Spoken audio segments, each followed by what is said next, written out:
Friends, வணக்கம். Welcome to happy home makers channel. எல்லாரும் நல்லா இருக்கீங்களா? இன்னைக்கு நம்ம மழை காலத்துக்கும் விண்டருக்கும் ஏத்த மாதிரியான கிச்சன் டிப்ஸும் ஹோம் டிப்ஸும் பார்ப்போம் வாங்க. இந்த வீடியோ உங்களுக்கு பிடிச்சிருந்ததுன்னா லைக் பண்றதுக்கும் சப்ஸ்கிரைப் பண்றதுக்கும் உங்க ஃப்ரெண்ட்ஸோட ஷேர் பண்றதுக்கும் மறந்துடாதீங்க. பாத்ரூம் மாதிரியான தண்ணி புழங்குற இடத்துல ஷாக் அடிக்கிறதுக்கான வாய்ப்புகள் ரொம்ப ஜாஸ்தி, அதுவும் மழை காலத்துல ரொம்பவே ஜாஸ்தி. அதனால இந்த மாதிரி பக்கத்துல ஒரு டூத் பிரஷை கட்டி தொங்க விட்டுடுங்க. ஸோ இதை வச்சு நம்ம ஆன் ஆஃப் பண்ணோம்னா யாருக்கும் ஷாக் அடிக்காம இருக்கும். நீங்க இந்த டூத் பிரஷ்க்கு பதில் ஒரு பழைய ஸ்கேல், மர ஸ்கேல் இருந்ததுனாலோ இல்ல அதையே நல்லா அழகா டெக்கரேட் பண்ணி கூட நீங்க யூஸ் பண்ணலாம். கரண்ட் போனுச்சுன்னா முதல்ல நீங்க செய்ய வேண்டியது வீட்டோட மெயின் டோரை சாத்திடுங்க. அதே மாதிரி பின்பக்க கதவு இருந்ததுனாலும் அதை சாத்திடுங்க. ஏன்னா வெளியில இருந்து யாராவது உள்ள வந்தாங்கன்னா நமக்கு தெரியாது. மெழுகுவர்த்தியோ அகல் விளக்கோ ஏத்துனீங்கன்னா அது ஒரு சின்ன கண்ணாடிக்கு முன்னாடி வச்சீங்கன்னா அதுல ரிஃப்ளெக்ட் ஆகி ரூம் ஃபுல்லும் நல்ல பிரைட்டா இருக்கும். மழை நாட்கள்ல கரண்ட் அடிக்கடி போகும். ஸோ எல்லார் வீட்லயும் நம்ம கேண்டில்ஸ் யூஸ் பண்ணுவோம்.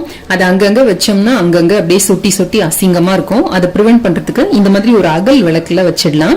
அதையுமே இன்னும் அந்த மீற அந்த துளிகளையும் சேர்த்து யூஸ் பண்றதுக்கு இந்த மாதிரி ஒரு திரியை போட்டு விட்டுடுங்க.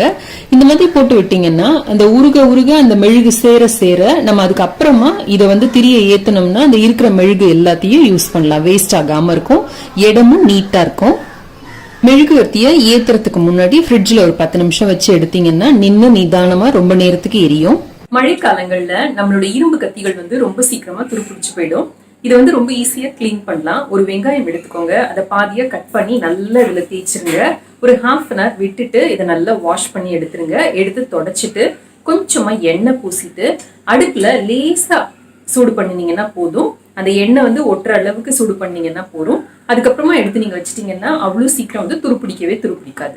வெங்காயத்துக்கு பதில் நீங்க லெமனை பாதியா கட் பண்ணிட்டு அதுல கொஞ்சமா உப்பு தொட்டுட்டு அதை வச்சு கூட நீங்க தேய்க்கலாம். அந்த மாதிரி தேய்ச்சிங்கனாலும் நல்லா கிளீன் ஆயிடும். மழை காலங்கள்ல நம்மளோட சாப்பிங் போர்டு ஒரு மாதிரி நச நசன்னு ஆயிடும், லைஸா ஸ்மெல் வர மாதிரி இருக்கும்.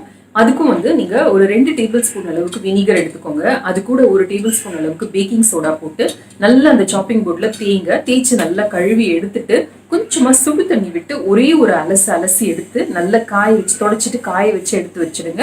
அந்த ஸ்மெல்லும் போயிடும், கரை ஏதாவது இருந்ததுன்னா போயிடும், அந்த மாதிரி ஏதாவது ஃபங்கஸ் இருந்ததுனாலும் போயிடும். மழை காலத்துல அப்புறம் விண்டர்ல தயிர் புளிக்க வைக்கிறது, மாவு புளிக்க வைக்கிறதுல நமக்கு கொஞ்சம் சேலஞ்சிங்கா இருக்கும். இதையும் ரொம்ப ஈஸியா செய்யலாம். நம்ம வீட்டுல மைக்ரோவேவ் அவனோ இல்ல அவனோ இருந்ததுன்னா உள்ள வச்சுட்டு நீங்க மூடி வச்சிட்டீங்கன்னா போதும், ஈஸியா புளிச்சிடும். அதே மாதிரி நம்ம கிட்ட ஹாட் பேக் இருந்ததுனாலும் அதுக்குள்ளார ஊத்துனதுக்கு அப்புறம் வச்சு மூடி வச்சிட்டீங்கன்னாலும் சீக்கிரம் உறைஞ்சிடும். நீங்க ரொம்ப கோல்டு கண்ட்ரீஸ்ல இருந்தீங்கன்னா அவனோட லைட்டை மாத்திரம் ஆன் பண்ணிட்டு நீங்க தயிரை உள்ள வச்சிட்டீங்கன்னா போதும், தயிர் உறைஞ்சிடும். இல்லாட்டி நம்ம வீட்டுல வேஸ்ட் அந்த ஸ்வெட்டர், அந்த மாதிரி ரக்கு, அந்த மாதிரி நல்ல திக்கான கிளாத் இருக்கும் பாத்தீங்களா, அதை வச்சு நல்லா சுத்தி கவர் பண்ணிட்டு வச்சிட்டீங்கன்னாலும் ஈஸியா புளிக்கும். கேக்கு, மஃபின் அதெல்லாம் நீங்க வெளியில வச்சீங்கன்னா ஒரு 2 நாள்ல காஞ்ச மாதிரி ஆயிடும். அந்த மாதிரி ஆகாம இருக்கிறதுக்கு ஒரு டப்பாக்குள்ளர அந்த கேக் மஃபின்ஸ் எல்லாம் வச்சுட்டு ஒரே ஒரு பீஸ் பிரெட் ஸ்லைஸை மட்டும் உள்ள போட்டு வச்சிட்டீங்கன்னா போதும், சாஃப்டாவே இருக்கும் நம்மளோட கேக் மஃபின்ஸ் எல்லாம். அதே மாதிரி இந்த கோல்டு கிளைமேட்ல பிஸ்கெட் நமுத்து போகாம இருக்கிறதுக்கு நீங்க ஃப்ரிட்ஜ்ல ஸ்டோர் பண்ணி வைக்கலாம். அப்படி இல்லாட்டி வெளியில வைக்கிற பட்சத்துல ஒரு சின்ன முடிச்சுல அரிசியை ஒரு பொட்டலமா கட்டி உள்ள போட்டு வைக்கலாம். இல்லாட்டி ஒரு சின்ன முடிச்சுல உப்பு ஒரு பொட்டலமா கட்டி உள்ள போட்டு வச்சீங்கன்னாலும் டக்குன்னு பிஸ்கெட் நமுத்து போகாம இருக்கும். அப்படி ஒரு வேளை நமுத்து போன பிஸ்கெட்டா இருந்ததுன்னா நம்ம தோசை சுட்டு முடிச்சதுக்கு அப்புறமா அந்த கல்லுல மிச்சம் சூடு இருக்கும் பாத்தீங்களா, அதுல அந்த பிஸ்கெட்டை பரப்பி வச்சீங்கன்னா போதும், கொஞ்ச நேரத்துல நல்ல மொறுமொறுன்னு ஆயிடும். மழை காலங்கள்ல தீப்பெட்டிகளை இந்த மாதிரி பழைய ஸ்வீட் டப்பாக்குள்ள போட்டு டைட்டா மூடி வச்சிட்டோம்னா ஈஸியா நம்மளால அதை பத்த வைக்க முடியும்.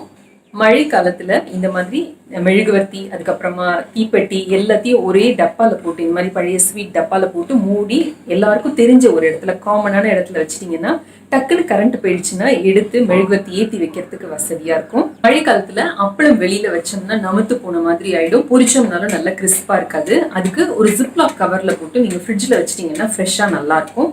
நம்ம பொரிக்கிறதுக்கு முன்னாடி அதை எடுத்து ஒரு 5 நிமிஷம் வெளியில வச்சுட்டு அதுக்கப்புறமா பொரிச்சோம்னா நல்ல மொறுமொறுன்னு இருக்கும்.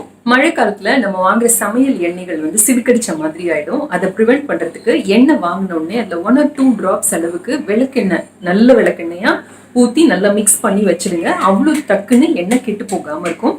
இதே நீங்க துவரம் பருப்பு, கடலை பருப்பு, அந்த மாதிரி பருப்பு வெரைட்டிஸ்க்கும் ஒரு டிராப் விட்டு நல்லா கலந்து வச்சிட்டீங்கன்னா வண்டு பிடிக்காம இருக்கும். மழை காலத்துல ஹேண்ட்பேக்ல எப்பவுமே ஒரு ஜிப்லாக் கவர் ரெடியா வச்சுக்கோங்க. டக்குன்னு மழை பெஞ்சதுன்னா நம்மளோட செல்போன், முக்கியமான ஐட்டம்ஸ் எல்லாத்தையும் எடுத்து அந்த ஜிப்லாக் கவர்ல போட்டு மூடி வச்சுட்டோம்னா நனையாம இருக்கும். அதே மாதிரி ஹேண்ட்பேக்ல ஒரு பிளாஸ்டிக் கவரும் போட்டு வைங்க.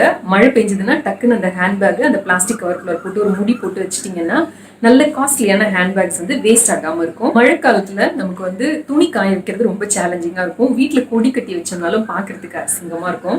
ஸோ இந்த கொக்கியோட எலாஸ்டிக் மாதிரி இப்ப நமக்கு கொடி கயிறு கிடைக்குது. அதை வாங்கி நம்ம எங்க வேணா ஃபிக்ஸ் பண்ணலாம். ஃபிக்ஸ் பண்ணி காய வச்சுட்டு அதை ஈஸியா ரிமூவ் பண்ணி எடுத்து வச்சிடலாம்.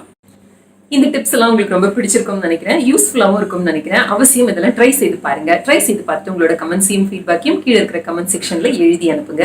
இந்த வீடியோ பிடிச்சிருந்தா லைக் பண்ணுங்க. நம்ம சேனலுக்கு சப்ஸ்கிரைப் பண்ணி ஹாப்பி ஹோம் மேக்கர் குடும்பத்தில் ஒரு அங்கத்தினரா சேர்ந்துருங்க. இந்த வீடியோவை உங்க ஃப்ரெண்ட்ஸோடையும் ஃபேமிலியோடையும் ஷேர் பண்ணிக்கோங்க.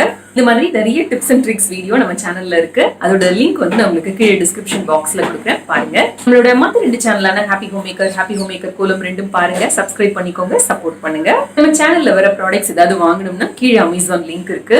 இணைந்திருங்கள் ஹாப்பி ஹோம் மேக்கர் சேனலுடன். என்னாலும் நன்றி, வணக்கம். ஆரோக்கியமான சமையல், ஆனந்தமான வாழ்க்கை.